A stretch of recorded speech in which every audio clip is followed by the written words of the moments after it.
Warga online bisa saksikan sendiri. Kita ini tanpa rekayasa.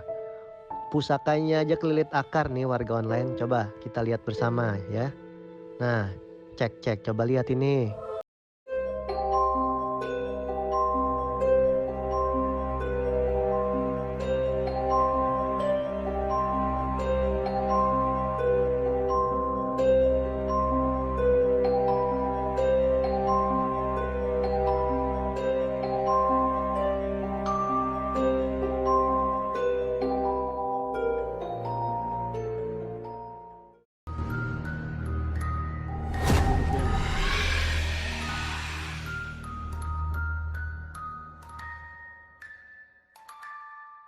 Perjalanan menuju Trowulan, Majapahit.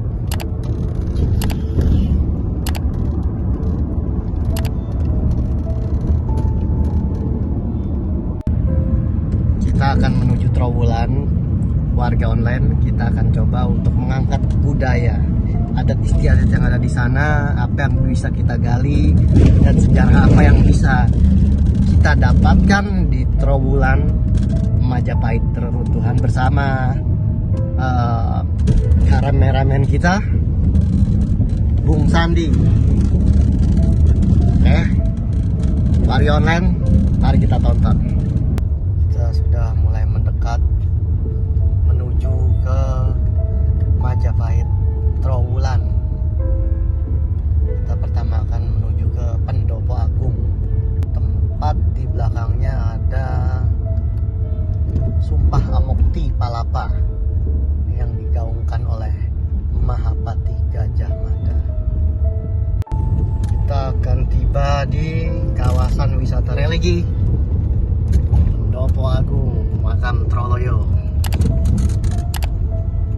Majapahit. Tinggal belok kiri saja.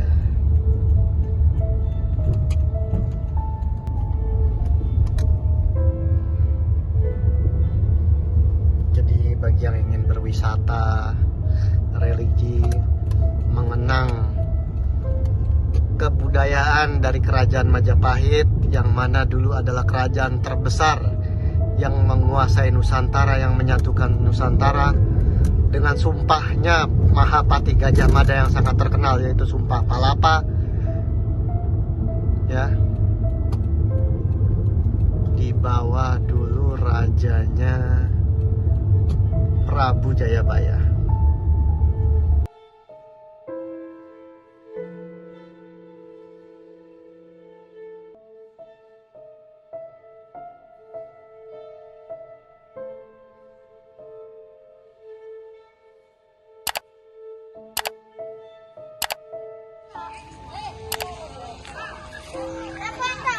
Pendopo Agung.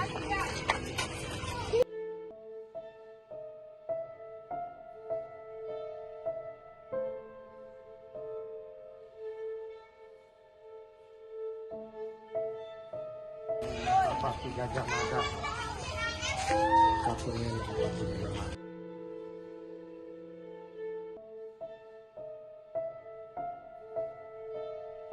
Ini patung siapa ini, coba lihat yang disebutkan.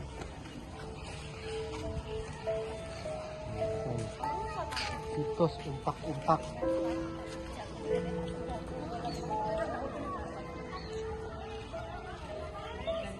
Ini terdapat pada pahlawan.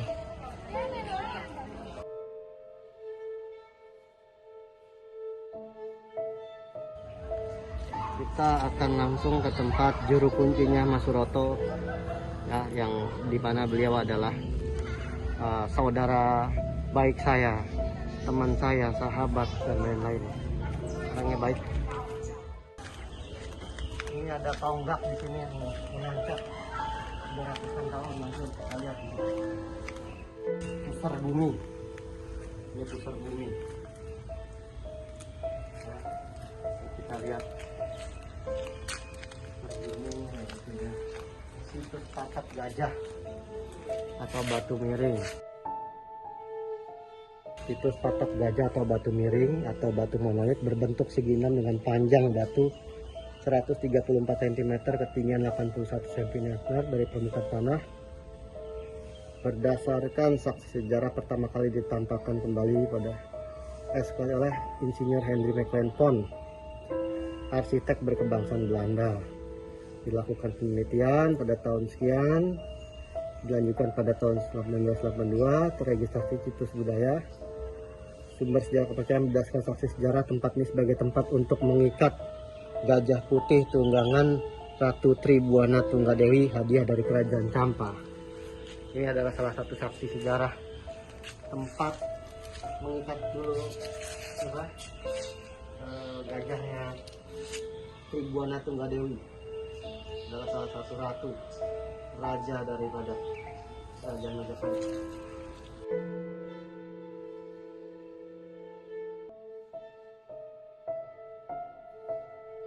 Santai dimakan-makan para warga sini dan orang-orang Majapahit juga ini.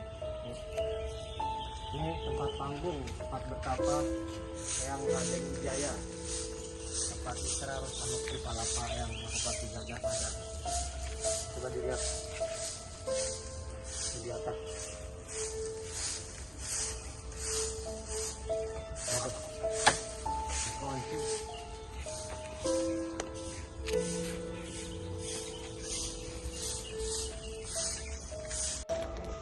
Assalamualaikum. Waalaikumsalam. Mas Roto, Gimana kabar, Mas?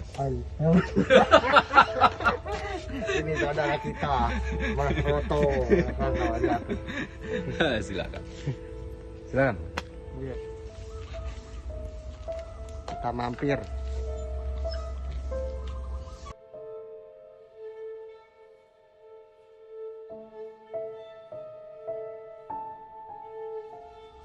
Jadi istilahnya itu orang tua dari Kerawang itu. Oh iya. 1 bulan setengah renovasi cat ini. Dan saudara-saudara kita dari Kerawang kurang lebih ada 15 orang selama 1 bulan setengah. Oh ini, ngerjain ini. Iya.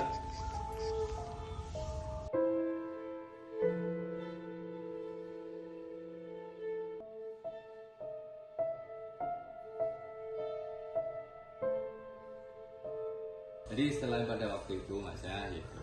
Jadi saudara yang dari mana Sidoarjo itu bukannya dulu pernah terjadi gesekan. Nah memang betul sih bapaknya. Jadi nanti saya jelaskan. Kalau masalah para leluhur kita dulu bapaknya, biarkanlah semuanya itu dibawa oleh para leluhur kita. Karena itu masa para leluhur kita. Nah kalau sekarang bagaimana kita sebagai anak cucu itu bisa istilahnya itu berjalan bersama-sama. Nah itu untuk mewujudkan cita-cita para leluhur yang belum kesampaian. Betul. Jadi istilahnya itu makanya di sini misalkan yang pertama itu, yang kedua kujang misalkan 2. Kalau kita umpamakan ini adalah simbol dari kedua orang tua kita, supaya kita akan selalu ingat akan asal usul kita. Kita bisa berbakti, kita bisa hormat kepada orang tua kita dan juga para leluhur kita. Jadi kita harus mengingat akan asal usul kita. Nah, yang kedua, siapapun yang berbakti kepada orang tua, dia akan mendapatkan cahaya abadi dari Yang Maha Kuasa. Yang disimbolkan yaitu dengan Surya Majapahit. Nah itu Iya, simbol keabadian.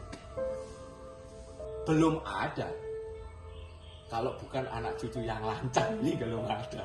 Membuat istilah 2 simbol dijadikan 1. Dari 2 simbol itu jadi 1 jadinya Garuda. Iya. Bineka Tunggal Ika. Ini perpaduan merah putih.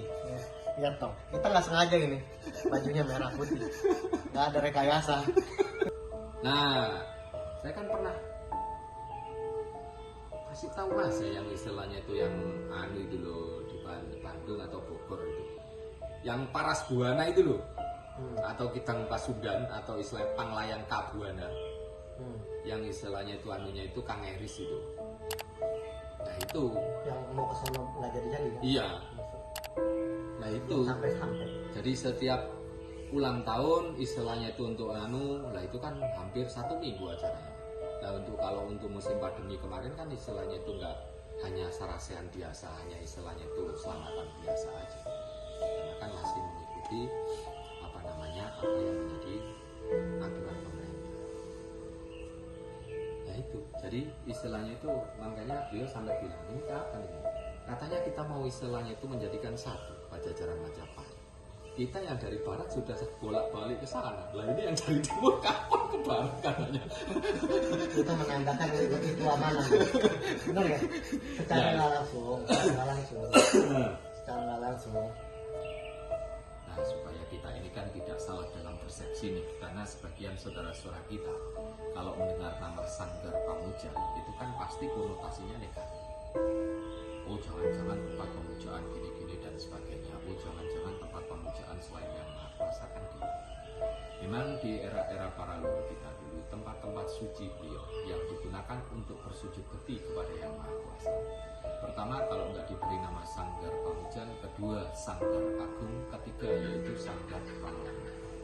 Pak? Pamelengan.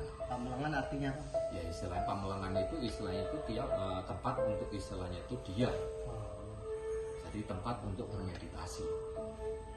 Nah ini, jadi istilahnya itu memang di era-era para leluhur kita dulu seperti itu. Nah setelah perubahan kebudayaan baru, nama Sanggar awalan S-nya di depan ini kan diganti, yaitu dengan huruf L. Sanggar jadi langgar. Nah, jadi langgar, musola, masjid, gereja, pura, wihara dan sebagainya ini kan semua tempat pemujaan kita kepada yang Maha Kuasa, bukan selain yang Maha Kuasa. Sanggar malah jadi kayak sanggar budaya malah gitu. Iya. Jadi tempat-tempat para leluhur kita dulu memang sebenarnya seperti itu. Makanya dulu sanggar ya. Iya. Tempat leluhur.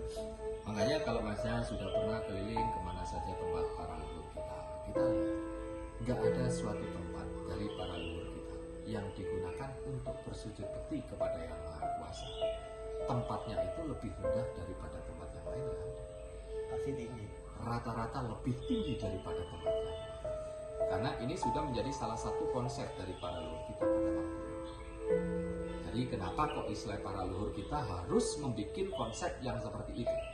Pertama, supaya kita manusia ini akan selalu sadar, akan selalu ingat, sebelum ada kita dan isi alam semesta ini, yang Maha Kuasa tetap ada terlebih dahulu. Yang kedua, supaya ada suatu aturan dan ada suatu tatanan, di mana tempat untuk kita duduk ngobrol bersama keluarga beserta yang lain, sama tempat untuk kita duduk menuju dalam keheningan yang Maha Kuasa. Jadi para leluhur kita dulu betul-betul sangat hati-hati dan sangat teliti kalau memang Islam membuat suatu tempat untuk menuju dalam keheningan yang Maha Kuasa. Jadi nggak asal-asalan. Nah itu. Jadi istilahnya itu makanya supaya kita ini tidak salah dalam persepsi. Misalkan suatu saat tuh itu kok ada Sanggar Pamujaan, nah, supaya kita ini pemikirannya kita nggak istilahnya itu yang aneh-aneh. Nah, makanya di papan nama tadi yang pertama bertuliskan tempat pertapaan dari yang Raden Wijaya. Jadi pada waktu yang Raden Wijaya ini melakukan bersemedi atau pada waktu yang Raden Wijaya ini melakukan beristiqomah atau bertafakur kepada yang Maha Kuasa, di dalam ketenangan dan ketulusan beliau memasrahkan diri kepada yang Maha Kuasa, yang Raden Wijaya diberi wahyu kenegaran atau wahyu keagung. Yang berisikan yang Raden Wijaya disuruh untuk mendirikan sebuah kerajaan Majapahit. Nah setelah kerajaan Majapahit ini jadi, yang Raden Wijaya dinobatkan sebagai raja yang pertama di kerajaan Majapahit. Nah yang kedua yaitu tempat untuk mengucapkan sumpah pamukti palapa yang Patih Gajah Mada. Jadi setelah yang Patih Gajah Mada selesai merumuskan sumpah pamukti palapa, sebelum diikrarkan di keraton dari kerajaan Majapahit, sumpah pamukti palapa diucapkan terlebih dahulu kepada yang Maha Kuasa. Jadi saya umpamakan nih mas ya, misalkan kita ini bekerja membuat suatu proposal, ini nggak langsung kita ajukan. Kita meminta persetujuan atau kita meminta suatu ridho atau petunjuk terlebih dahulu kepada yang Maha Kuasa. Karena para leluhur kita dulu setiap apapun untuk kepentingan bangsa dan negara, beliau tidak mau mendahului dan beliau tidak mau melancangi yang Maha Kuasa. Jadi nggak ada bedanya kalau kita melihat teks proklamasi yang telah dibuat oleh Bung Karno. Makanya kan di situ ada coretan. Jadi setelah Bung Karno mengkonsepkan teks proklamasi sebelum diutarakan di hadapan seluruh rakyat Indonesia, ini diaturkan terlebih dahulu kepada yang Maha Kuasa. Saya mempunyai konsep ini untuk negara saya yang seperti ini. Ini hasil pemikiran saya dan ini hasil nafsu saya. Tapi kalau menurut engkau bagaimana? Mana kalimat yang harus saya pakai dan mana kalimat yang nggak harus saya pakai? Nah makanya di situ banyak ada coretan di beberapa kalimat. Itu hasil dari tafakur. Iya, karena ya itu tadi mas ya, para leluhur kita dulu tidak mau melancangi dan mendahului yang maha kuasa. Kenapa? Untuk kepentingan bersama. Jadi istilahnya itu makanya pokoknya marilah kita manfaatkan rumah kita itu sebagai tempat untuk bersujud bekti kepada yang maha kuasa. Kita maksimalkan semaksimal mungkin rumah kita, supaya rumah kita ini juga menjadi rumah yang maha kuasa, yang bisa memberikan suatu kedamaian, ketentraman kepada keluarga dan nanti akan kepada semua. Jangan mentang-mentang kita dekat dengan yang maha kuasa nggak akan terkena semuanya, jangan. Karena yang maha kuasa tidak pernah sedikit pun mengajarkan kesombongan kepada umat. Betul.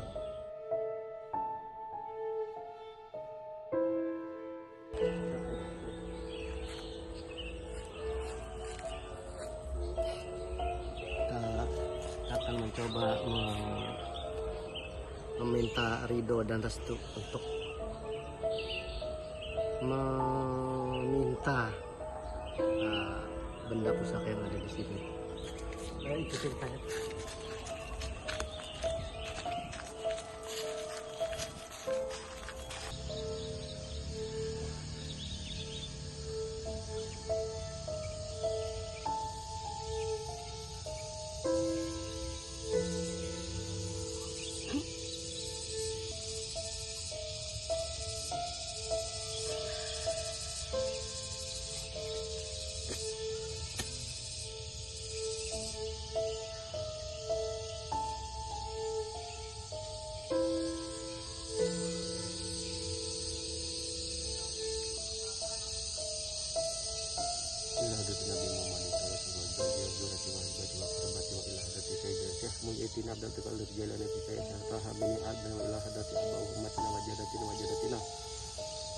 Minal muslimin wal muslimat wal mu'minin wal mu'minat ibarakati nabi hijrah salam bimujizati nabi hijrah salam tuma ila ruhi nabi hijrah salam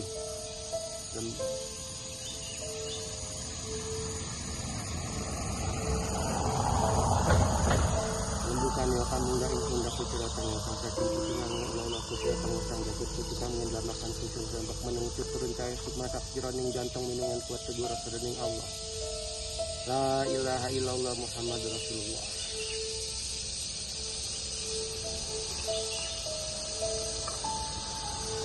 Ayo kita cari bersama-sama.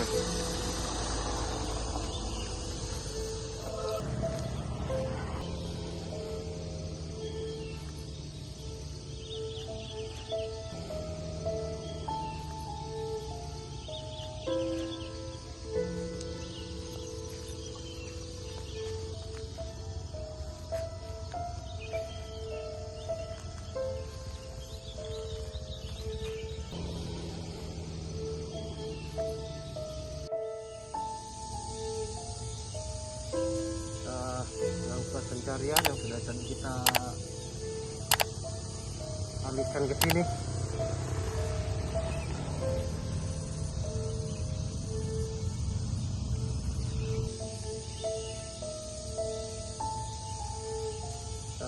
Lakukan pencarian yang sudah tadi kita alihkan ke sini.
rupanya rada sulit warga online dikarenakan tanah lumpur.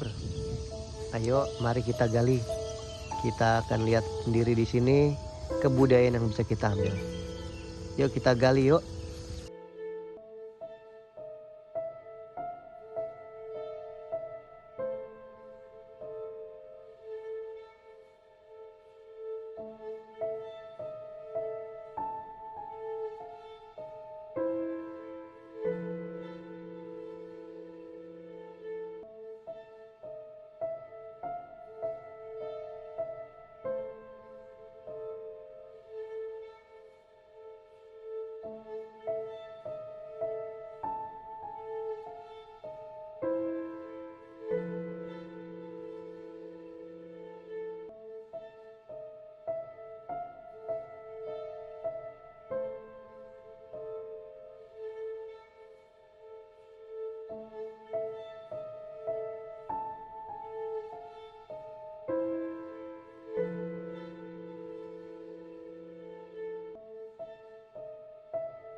Warga online bisa saksikan sendiri. Kita ini tanpa rekayasa. Pusakanya aja kelilit akar nih warga online. Coba kita lihat bersama ya. Nah, cek. Coba lihat ini.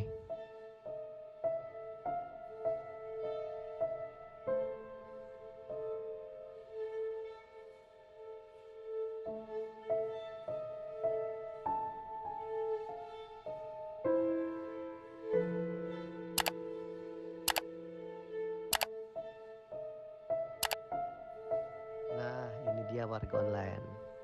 Pusaka yang telah kita dapatkan. Nanti kita akan cek setelah sesampainya di rumah. Oke warga online.